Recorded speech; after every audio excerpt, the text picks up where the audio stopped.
오늘은 애국자가 됩시다 두 번째 시간으로 지난주에는 바울의 애족의 모습을 살펴보았다면 오늘은 에스더라는 여인의 애족의 모습을 한번 살펴보고자 합니다.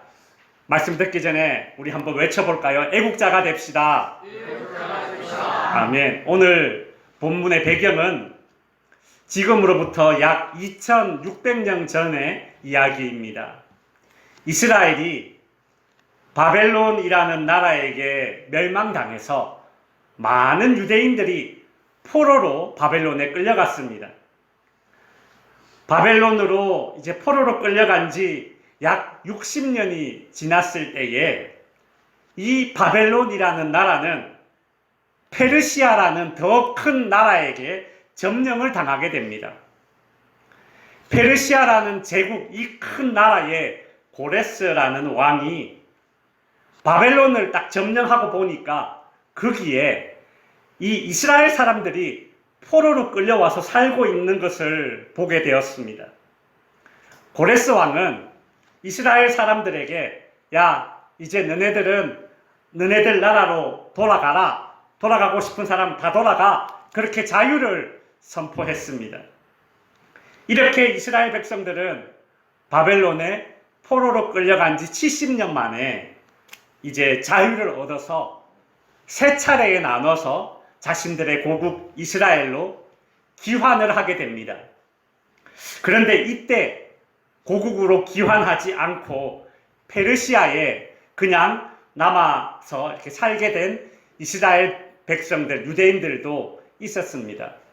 우리나라도 일제강점기 해방 이후에 일본에 남아서 살던 사람들이 있지 않습니까? 이제 제1교포가 되었죠. 그 당시에 이제 페르시아에 남아있던 그 유대인들 가운데 오늘의 주인공 에스더라는 여인도 있었습니다. 이 에스더라는 이름은 그 뜻이 별입니다. 별. 반짝반짝 빛나는 별. 아마 이 여자아이가 태어났을 때 얼마나 이뻤으면 그 부모님이 이름을 아이고 얼마나 반짝반짝 빛났을까 이름을 별로 해줬죠. 그죠? 근데 그녀는 어릴 때 부모님을 여의고 고아가 되었습니다. 그래서 그 이역만리 타지에서 유일한 혈육이 되는 이 사촌 오빠 모르드게의 집에서 자라게 됩니다. 이 사촌 오빠 모르드게는 에스더보다 나이가 이제 훨씬 많았는데 그래서 이 여자아이 에스더를 마치 딸처럼 금이야 옥이야 그렇게 아껴주며 키웠습니다. 후일에 이 에스더라는 여인은 하나님의 인도와 은혜를 받아서 성장하여서 그 페르시아의 왕비가 됩니다. 왕후로 발탁이 되었습니다. 근데 이제 문제가 발생했습니다. 그 페르시아 제국의 왕 다음으로 두 번째 높은 이 권력자였던 하만이라는 사람이 페르시아에 살고 있는 이 유대인들을 다 죽여야겠다. 그런 계획을 세운 것입니다. 큰일 났습니다. 이 에스더도 유대인 아닙니까? 그때 이 에스더의 사촌 오빠인 모르드게는 호화로 이 왕궁에 머물고 있는 이 사촌 동생 에스더를 찾아와서 이렇게 말합니다. 오늘 본문 13절에 보시면 모르드게가 에스더에게 회답하되 너는 왕궁에 있으니 모든 유다인 중에 홀로 목숨을 건지리라 생각하지 말라. 모르드게는 에스더에게 이렇게 말하는 거죠. 야, 우리 지금 유대인들이 모두 죽게 되었다. 우리가 다 망하게 되었다. 그러면 너도 살 수 없을 것이야. 나라가 망하는데, 유대인들이 다 망하는데 너 혼자 왕궁에 있다고 살 수 있겠니?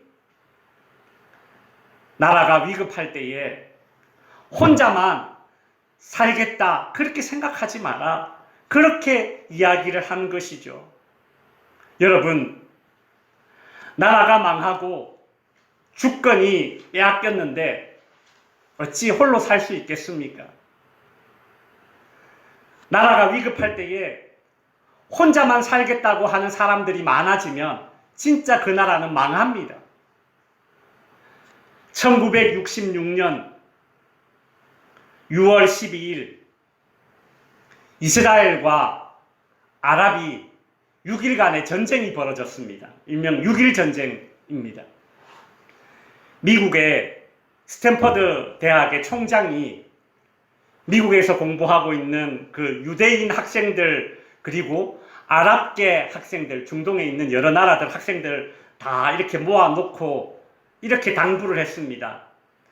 지금 자네들의 고국에서 전쟁이 발발했네.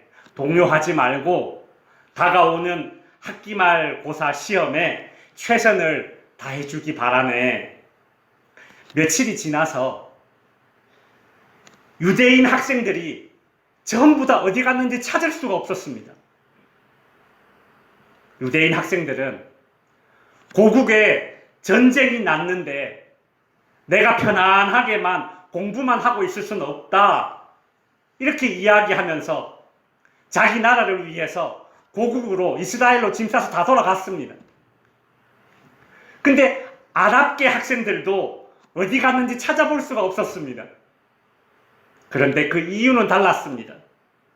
아랍계 학생들은 전쟁이 나니까 본국으로부터 차출 명령을 받을까봐 무서워서 다 은신해버렸던 것입니다. 전쟁의 결과는 어땠을까요? 300만도 되지 않는 이 이스라엘이 1억이 넘는 이 아랍과 싸워서 당당히 승리하였습니다. 전쟁의 승패는 나 혼자만 살겠다라고 하지 않았던 이 유대인 학생들의 애국심과 나 혼자 살겠다라고 생각했던 아랍계 학생들의 그 애국심에서 이미 갈려졌던 것입니다. 성도 여러분, 우리 그리스도인들이 어떻게 나라를 사랑해야 할까요? 첫 번째로 화면 띄워주시기 바랍니다. 그리스도인들의 나라 사랑 첫 번째는 한번 읽어봅시다. 시작. 개인주의에서 벗어나야 됩니다. 여러분, 요즘은 개인주의가 얼마나 팽배해져 있습니까? 지난번에 언제 성경 공부할 때 우리 집사님이 그러시더라고요. 개인주의가 오늘날 정말 심하다고. 정말 그래요. 개인주의가 너무 팽배해져서 서로에게 무관심합니다. 그런데 정작 개인주의가 팽배해질수록 자기 일에는 쌍심지를 키고 달라드는 것이죠.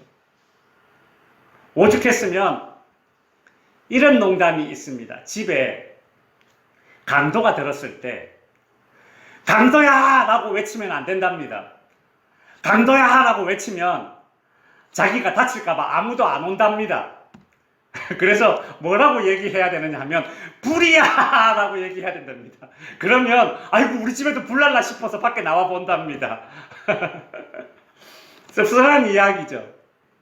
성도 여러분, 그리스도인들은 나만 잘 되면 되는 그런 사람들이 아닙니다. 내 나라는 망할지라도 나만 잘 되면 돼. 그렇게 말해서는 안 됩니다. 개인주의에서 벗어나서 누구보다도 나라에 대한 책임과 의무가 있지 않습니까? 국민으로서 져야 하는 모든 의무들 성실하게 그 의무를 다하는 그리스도인들이 되어야 합니다. 왕비가 되었던 에스더에게 너 혼자만 살 것이라 생각해서는 안 된다 라면서 혹여 왕궁에서 안일하게 나는 살 수 있겠지 그렇게 생각할지도 모르는 이 사촌 동생에게 모르드게는 질타했던 것이죠. 너 혼자 살 수 있을 것이라 생각하지 말라.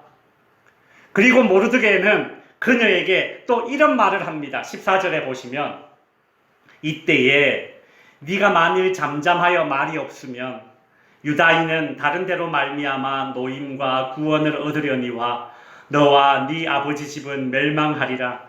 네가 왕후의 자리를 얻은 것이 이때를 위함이 아닌지 누가 알겠느냐? 네가 왕후의 자리를 얻은 것이 이때를 위함이 아닌지 누가 알겠느냐? 다시 말하면 네가 왕비의 자리에 올라간 것은 너 자신만을 위한 것이 아니라 민족을 위기에서 구원하기 위한 것이다. 이것이 너의 사명이다. 모르드게는 사촌동생 에스더에게 시대적인 그런 사명감을 지금 일깨워 주려고 하고 있습니다. 여러분, 오프라 윈프리라는 여인이 있습니다. 여러분 뭐 이렇게 한 번씩 뉴스나 TV에서 보신 적이 있을 것입니다. 여기 보시면 여기 오른쪽에 흑인 여성 보이시죠? 오프라 윈프리라는 여성입니다. 저 반대쪽에 앉아있는 남성분, 저분은 전 미국 대통령 오바마입니다. 보십시오. 사진 딱 보십시오. 벌써 이제 대통령하고 다리 꼬고 맞다이 해서 이야기할 수 있는 그런 사람 아닙니까? 벌써 포스가 느껴지네요. 예. 이 여인이 어떤 여인인가? 미국의 타임지가 뽑은 미국을 움직이는 가장 영향력 있는 사람 100명을 뽑았는데 그 중에 1위가 이 여인이었습니다. 그런데 이 여인은 태어날 때부터 입에 금수저를 물고 태어난 그런 여인이 아니었습니다. 이 여인은 어릴 때 말도 안 되는 그런 불우한 환경에서 태어났습니다. 흑인 빈민가에서 10대 미혼모의 딸로 태어난 사람이 바로 이 오프라 윈프리입니다. 사생아로 태어났습니다. 어린 시절에 성폭행을 당해서 14살에 임신을 하게 되었는데, 근데 그 아기가 태어나자마자 죽었습니다. 조산을 하게 된 것이죠. 아무도 의지할 곳 없는 이 여인은 마약 중독자로 10대 시절을 그렇게 보내게 됩니다. 그러다가 그녀가 예수님을 믿고 그녀의 인생이 달라지기 시작했습니다. 그녀에게 신앙이 들어가기 시작한 것입니다. 그녀는 자기 인생의 모델을 누구로 꼽았느냐 하면 모세를 자기 인생의 모델로 꼽았습니다. 비록 모세가 나일강에 버려졌지만 공주의 손에 붙들려 이집트의 왕자가 되었지 않습니까? 그렇게 이집트의 왕자가 되었지만 이 자기 화를 주체하지 못해서 사람을 죽여서 애굽에서 쫓겨나게 되죠. 그래서 저기 미디안 광야로 도망쳤지 않습니까? 미디안 광야로 도망쳤지만 모세는 하나님의 손에 붙들려서 이스라엘 백성들을 애굽에서 구원해내는 위대한 사명자가 되었지 않습니까? 이 여인은 나는 모세처럼 될 것이다. 나의 롤모델은, 내 인생의 모델은 모세다. 그런 꿈을 가진 것입니다. 여러분, 신앙에 기반한 꿈은 힘이 있습니다. 그냥 허황된 개꿈이 아니라 신앙에 기반한 꿈은 힘이 있습니다. 왜요? 하나님이 그 꿈, 그 기도를 들으시기 때문에. 그녀는 비록 가난과 아픔 속에서 자랐지만 자신에게 닥친 모든 그런 불행들을 다 받아들이고 이것이 나의 사명이다. 그렇게 이야기했습니다. 그녀가 책을 썼는데 책 이름이 이것이 사명이다. 이런 책을 썼습니다. 그 책에서 그녀는 이런 말을 했습니다. 남보다 더 가졌다면 축복이 아니라 사명이다. 남보다 아파하는 것이 있다면 그것은 고통이 아니라 사명이다. 남보다 설레는 꿈이 있다면 그것은 망상이 아니라 사명이다. 남보다 부담되는 어떤 것이 있다면 그것은 사명이다. 왕후 에스더는 사촌 오빠 모르드게의 말을 듣고 네가 왕비가 된 것이 이때를 위함이 아닌지 누가 알겠느냐, 그 말을 듣고 그렇다, 조국을 사랑하는 것이 자신의 사명임을 깨닫게 되었습니다. 내가 왕비의 자리까지 올라가게 된 것은 조국을 사랑해야 될 내 사명이다. 내가 왕후가 되었으니 그나마 왕에게 나아갈 수 있는 내가 왕에게 나아가서 하만이라는 저 나쁜 신하의 계략을 고발해야지. 그런 부담감이 있다. 그것이 나의 사명이다.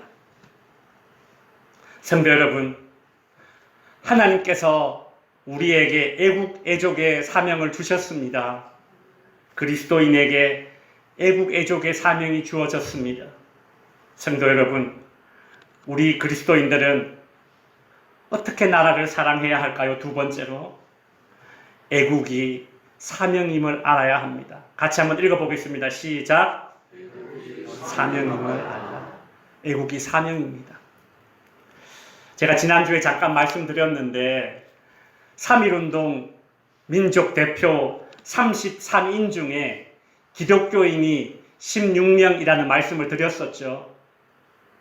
그 당시 우리나라의 인구수가 약 2천만 명이었습니다. 근데 그 2천만 명 중에 기독교인은 2% 남짓이었습니다. 그런데 독립운동 민족 대표의 50%가 기독교인이었습니다. 전체 인구의 2%가 기독교인인데 독립운동의 앞장서는 그 33인, 민족 대표 33인의 절반이 기독교인이었다라는 것입니다. 이것이 무엇을 의미합니까? 기독교인의 나라 사랑이 사명이라는 것을 잘 보여주고 있습니다. 일본 경찰이 그 당시 이제 독립운동에 앞장섰던 그런 사람들 가운데 그 이상재 선생을 붙잡고 3.1운동을 주도한 그 배후 세력이 누구인지 고문을 하면서 취조를 했습니다.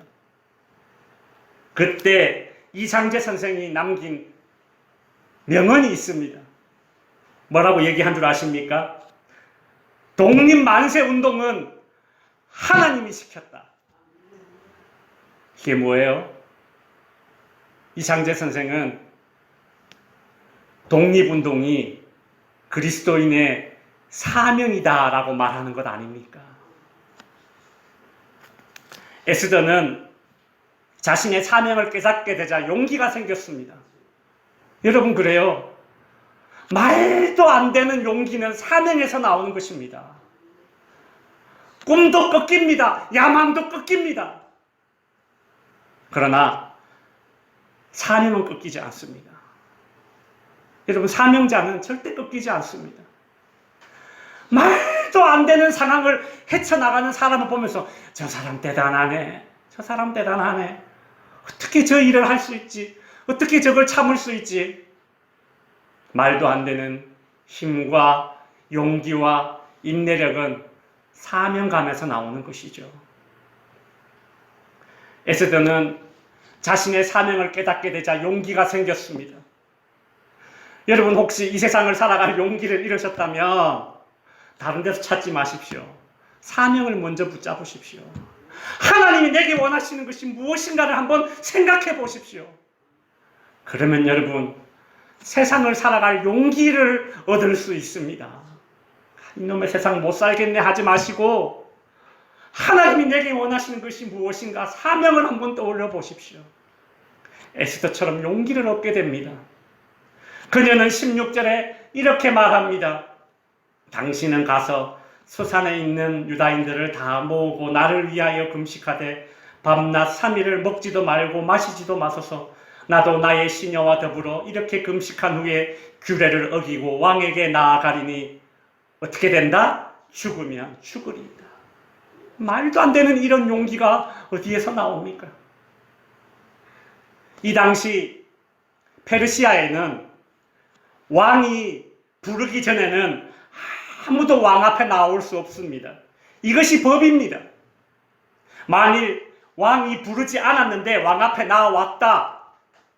그때 왕이 자신의 손에 들고 있는 이 왕의 지팡이를 이렇게 내밀지 않는다면 그 왕 앞에 선 사람은 사형에 처해집니다. 이 법에는 왕비도 예외가 없습니다. 아무리 왕후라 하더라도, 왕비라 하더라도 왕이 부르기 전에는 왕 앞에 섰다가는 자칫 목숨을 잃을 수 있습니다. 그래서 에스더가 하는 말이 규례를 어기고 왕 앞에 나아가리니 죽으면 죽으리이다 라고 말했던 겁니다. 에스더는 죽으면 죽으리라는 각오로 나라를 살리는 일에 앞장을 섭니다. 민족을 살리는 일에 앞장을 섭니다. 그런데 에스더는 단순히 그 용기만을 가지고 왕 앞에 서지 않았습니다. 여러분, 에스더는 하나님을 아는 사람입니다. 하나님을 아는 사람은 자신의 사명을 이루기 위해서 무엇보다 기도가 필요하다는 것을 잘 알고 있는 사람입니다. 그때 에스더는 자기 민족에게 기도를 요청하고 자신도 밤낮 3일간을 금식 기도를 하고 왕 앞에 나아갑니다.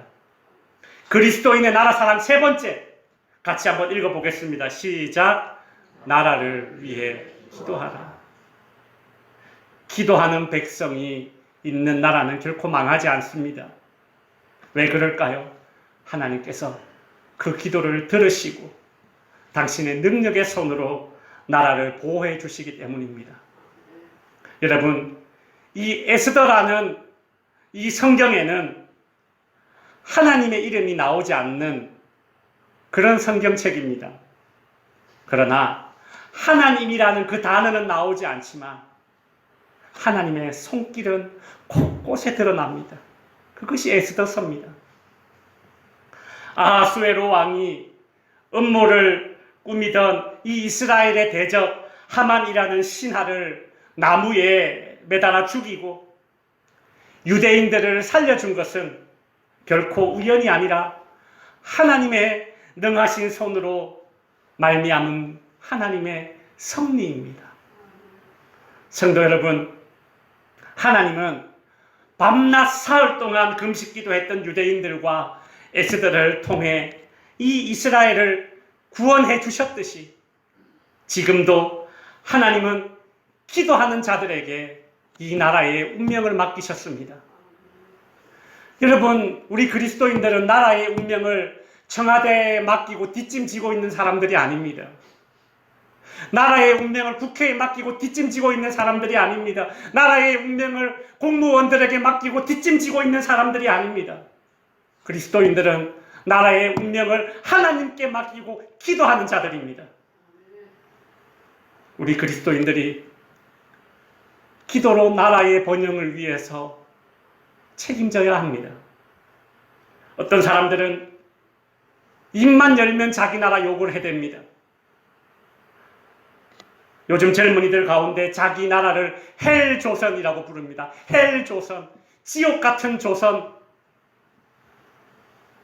여러분, 지옥 같은 조선, 헬조선이라고 욕만 해댈 것이 아니라 정말 이 나라와 이 민족이 지옥 같은 현실이라면 그 현실을 아파하면서 기도 한마디라도 해야 되는 것이 우리 그리스도인들의 책임입니다.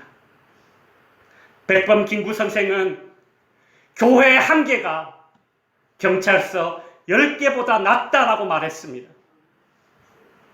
근대 초기에 한국에서 한국교회는 그 정도의 영향력이 있었습니다. 교인들이 많았습니까? 아니요.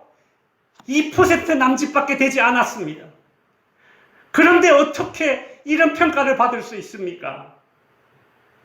2%밖에 되지 않는 그리스도인들이지만 그들은 나라와 민족을 위해 기도하는 애국애족하는 그리스도인들이었거든요. 구국의 재단을 쌓았던 그리스도인들이거든요. 오늘날 우리가 드리는 많은 기도 제목들 가운데 나라를 위한 기도 제목 한 줄을 넣으시기 바랍니다. 여러분, 우리는 우리의 신앙의 선조들에게 신앙을 물려받는 사람들이 아닙니다. 여러분, 특별히 우리 대한민국의 그리스도인들은 대한민국의 신앙의 선조들에게 신앙을 물려받을 뿐만이 아니라 애국, 애족의 정신을 함께 물려받아야 되는 사람들입니다. 이제 말씀을 정리하겠습니다. 예전에 우리나라 초창기 찬송가를 보면 찬송가 14쪽에 이런 찬송가가 나옵니다. 제가 불러드리겠습니다. 동해물과 백두산이 마르고 닳도록 하나님이 보호하사 우리나라 만세 무궁화 삼천리 화려강산 대한 사람 대한으로 길이 보전하세. 아멘. 여러분, 애국가가 대한민국 찬송가 14쪽에 실려있던 나라가 우리나라입니다. 그게 우리나라입니다.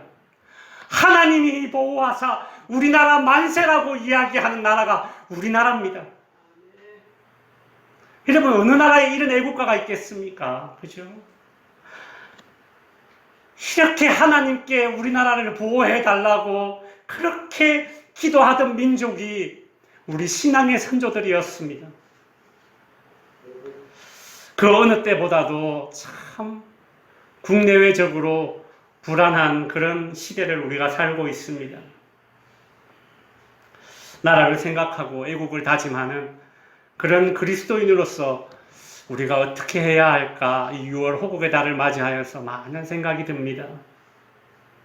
우리 6월을 맞이하면서 우리 그리스도인으로서 나라 사랑을 다시금 마음속에 새깁시다. 한번 따라해 주십시오. 신앙인은 애국자다. 그리스도인은 애국자여야 합니다. 개인주의에서 벗어나고 애국이 사명임을 알고 나라를 위해 기도하는 저와 여러분이 될 수 있기를 바랍니다. 우리 그런 의미에서 우리 애국가 한번 불러볼까요? 혼자 부르지 말고 우리 지금 부르는 이 애국가는 안익태 선생이 곡을 쓴 것이고 원래 가사는 우리가 지금 하느님이라고 하지만 근대에 보면 우리 해방 이후에 해방되기 전에 이전에 일제 그 강점기 때 독립운동할 때 모두가 다 하나님이라고 했었습니다. 가사가 원래 하나님이었었어요. 근데 제가 방금 불렀던 이 애국가 곡은 스코틀랜드 민요입니다. 그 스코틀랜드 민요에다가 이렇게 가사를 써서 붙인 것이 이제 애국가가 되었습니다. 우리 같이 한번 불러보고 천부의 의지 없어서 그 곡이랑 똑같습니다. 그죠? 예, 한번 불러보겠습니다.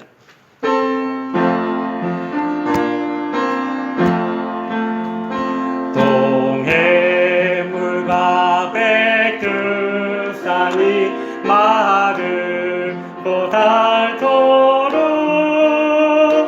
하나님이 보호하사 우리나라 만세 무궁화 삼천리 화려한